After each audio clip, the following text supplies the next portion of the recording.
Winter is coming, musim dingin datang lebih awal dan kita sudah berada di dalamnya saat ini. Kita semua terinformasikan bahwa di dalam tahun 2023 ke depan nanti akan ada winter, yaitu inflasi, resesi, stagflasi, dan bagaimana menghadapinya. Kalau itu untuk individu, banyak yang sudah mendapatkan solusinya. Kalau untuk bernegara, bagaimana? Faktanya, dalam masa winter, ada satu hal yang pasti dan ini terbukti dalam catatan sejarah ekonomi dunia bahwa di masa winter tersebut terjadilah the wildest money transferring atau pertukaran kekayaan yang luar biasa besarnya berpindah tangan dari manusia satu ke lainnya, dari perusahaan satu ke perusahaan lainnya, dari negara satu ke negara lainnya. Inilah peluang yang akan kita ambil, bukan hanya untuk survive tapi juga untuk berjaya. Apa yang harus Indonesia lakukan atau setidaknya ide apa untuk pemerintah saat ini agar pertumbuhan ekonomi cepat dan kemakmuran tercapai dengan growth lebih dari 7% setahun. Angka 7% adalah angka yang dijanjikan di masa kampanye, yang hingga saat ini angka tersebut belum tercapai. Karena dalam 8 tahun pertumbuhannya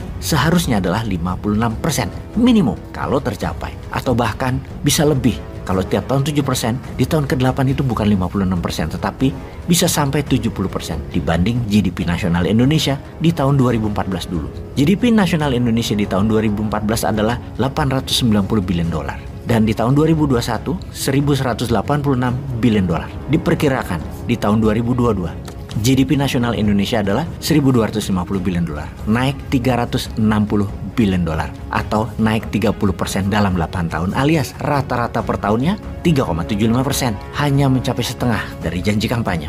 Wis, ora usah dibanding-bandingkan dengan negara lain. Ini mau kita ukur dari janji kampanyenya saja. Jadi masih ada 2 tahun lagi yang ini harus kita bantu. Penting ini membantu negara. Caranya bagaimana? Kita fokus pada 20% hal yang memberikan 80% pertumbuhan. Kita pasti tahu atau kenal bisnis apa atau industri apa yang memenuhi hukum Pareto ini, yaitu 20% yang memberikan 80%. Kita sederhanakan apa itu hukum Pareto. Dalam setiap bisnis angka 20-80 seperti angka ajaib yang belum pernah kita mengerti mengapa hal ini bisa terjadi. Namun itu kenyataannya, itu faktanya. Misalnya ada kakak beradik, 7 bersaudara. Pasti hanya satu orang yang paling luar biasa prestasinya atau jabatannya atau kedudukannya atau hartanya. Bahkan sang mana yang nomor 2 aja jauh, yang sisanya ya rata-rata saja. Di Indomaret misalnya, pasti ada produk yang menghasilkan 80% sales dan produk itu merupakan hanya 20% isi toko atau produk jualan. Di bank misalnya, 80% pendapatan bank tersebut didapat dari 20% kliennya saja. Kembali ke kekuatan ekonomi Nusantara. Kita petakan mana yang bisa menghasilkan 80% dari 20% produk.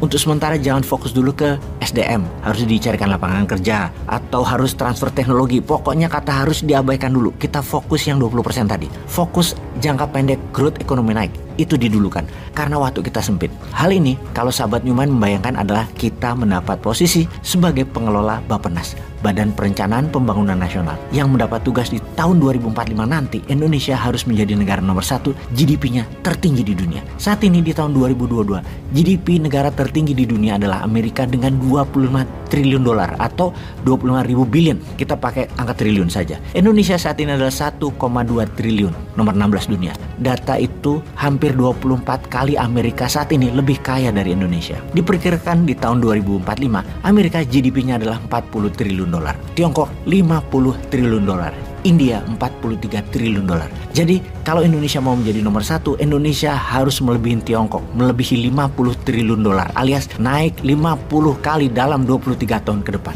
Jadi kita menengok kekuatan nasional Indonesia. Kita lihat kekuatan Indonesia saat ini adalah wilayah tropisnya, gunung berapinya, dan curah hujannya. Tuhan sudah memberikan karunia air dan lahan subur dari sononya untuk Indonesia. Maka perkebunan bisa menjadi target utama jangka pendek untuk menaikkan GDP nasional Indonesia dalam 2 tahun ke depan. Tanam tanaman jangka pendek seperti jagung, tebu, singkong, tujuannya satu, Indonesia raja etanol. Kawasan di wilayah Sulawesi, Papua adalah wilayah yang cocok untuk tanaman ini, khususnya tebu. Gerakan sekarang membangun, tahun depan sudah panen. Tahun 2024 sudah jadi raja gula Indonesia. 5 tahun, 2029 Indonesia menjadi raja etanol. Ini bisa menjadi energi alternatif terbarukan untuk mengganti BBM, seperti di negara Brazil. Kuncinya memanfaatkan kekuatan sumber daya alam yang tidak dimiliki bangsa lain. Lalu grup-grup besar kelapa sawit harus mengelola oleochemicalnya di Indonesia. Tidak boleh lagi dibawa ke luar negeri. Dengan jumlah kapasitas produksi sawit yang saat ini 37 juta metrik ton, katakanlah harganya saat ini adalah $700, bisa meningkat menjadi $1.200 setelah menjadi bisnis turunan yang kita kerjakan.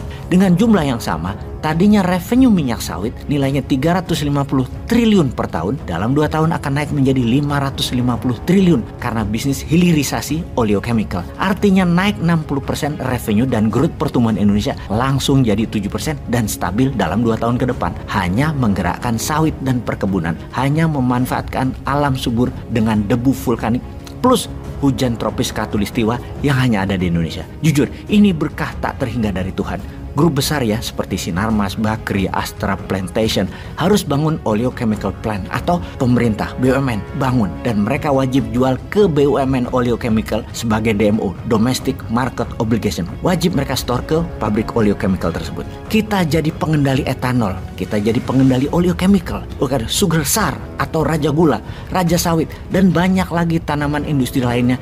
Kita bangun hilirisasi atas sumber kekayaan alam di atas permukaan tanah tersebut. Kita berdaulat dan mengendalikan produk turunannya dari tanaman jangka pendek dan jangka menengah Nusantara. Ini penting buat bargain power antar negara di kemudian hari. Selain hilirisasi mineral. Jadi untuk Indonesia berdaulat 2045 dan menjadi negara nomor 1 GDP-nya. Kalau Tiongkok punya BRI atau Belt Road Initiative, Indonesia punya juga dong. Namanya Spice Mineral Road Initiative. Kendalikan produk hilir mineral dan rempah tanaman industri sebagai alat tawar dan alat tekan bernegara.